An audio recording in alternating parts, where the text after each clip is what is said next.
Hey, how's it going, do-it-yourselfers? So today, as a continuation on my previous video, I'm going to recommend to you yet another reliable European-made vehicle. Now, however, I do feel like I need to clarify something and sort of beat a dead horse.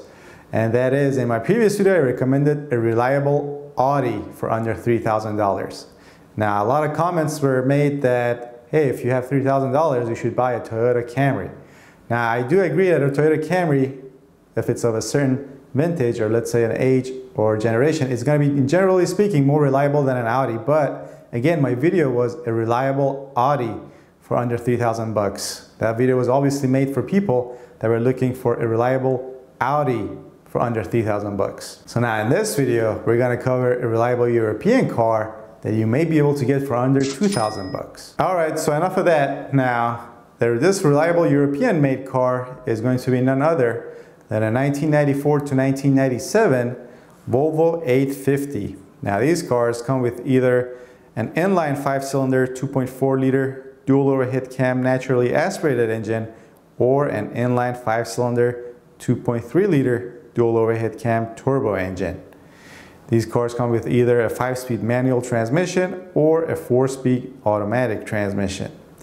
Now the turbo engine comes with 240 horsepower and 221 pound-feet of torque, and the naturally aspirated engine comes with 168 horsepower and 162 pound-feet of torque. Alright, so as you can see, the turbocharged engine comes with a lot more power and torque, and that's obviously going to make it much more fun to drive. But before we get to the fun or what's good about this car, let's start with the bad. Oh yeah, before we go any further, please do me a favor and subscribe to my channel, but also click on that bell notification that's right next to the subscribe button so that you're notified of my new videos that will be coming out. Alright, so the first common problem we're going to cover on these cars is going to be a failed heater core. Now the heater core itself on these cars, obviously it's not going to be very expensive, but as this heater core, like many other cars, is going to be located inside your dash on the interior of the car, is going to be a lot of labor hours that need to be spent to get to the heater core to replace it, and that's what's going to really dig into your wallet. Now, as these are going to be hard to inspect visually, you want to make sure and ask the owner of this car, if you're going to be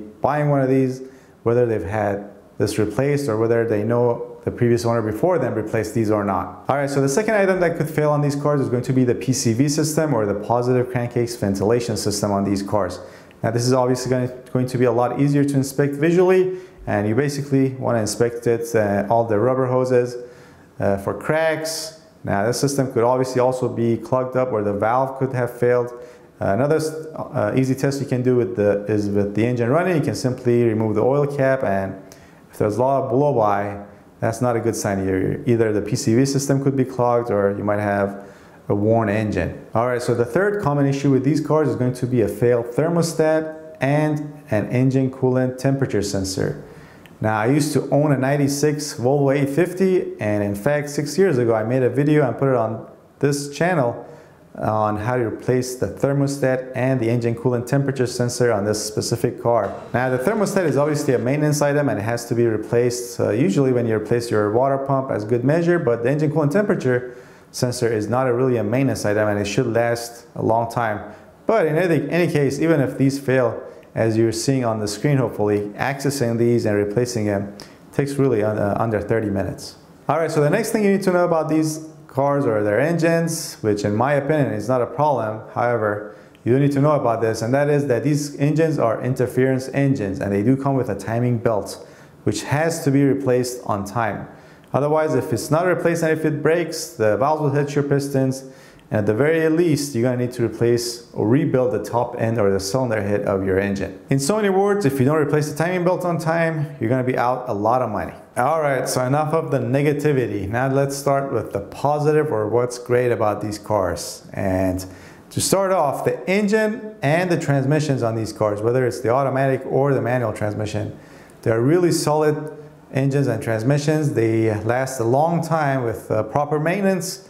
They're not known for having head gasket issues, developing knocks, or upper engine noise out of nowhere. Now the turbo engine obviously does need to be looked after much better than the naturally aspirated engine. The oil changes have to be done on time. If they're not, then the turbos can fail obviously over time, and then that's going to cost a lot of money to replace. Now the good news is you're not going to have a hard time finding people that love their Volvos.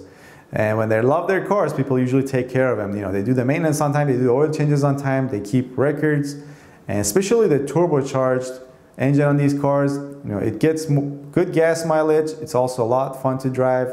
People are going to hang on to these cars and take care of them. So if you go to buy one of these cars, make sure you buy it from an owner that has had it for a long time and has some maintenance records. Now, in addition to that, these cars are fairly easy to work on. There's a lot of room in the engine bay, and they're really good for an average DIYer or a weekend warrior that likes to tinker or work on their own cars. Now, fair warning to those of you that live in the Rust Belt or anywhere that deals with that. You know, I've only worked on cars in Southern California. I have no idea how these cars or any cars really hold up to rust.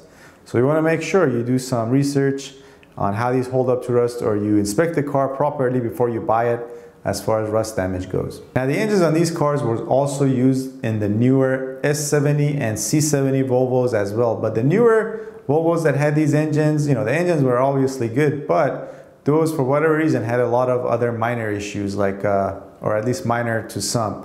Like the newer ones, they had a high failure rate of their AC system, their ABS system.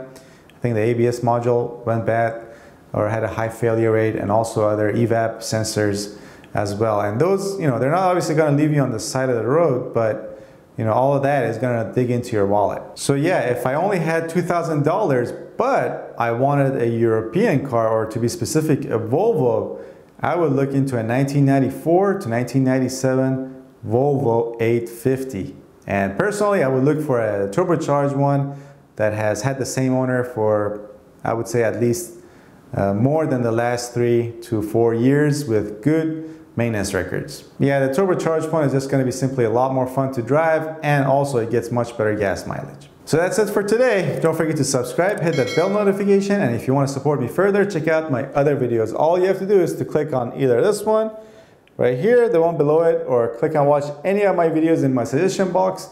That will greatly help as well. All right, thanks for watching. I'll see you guys next time.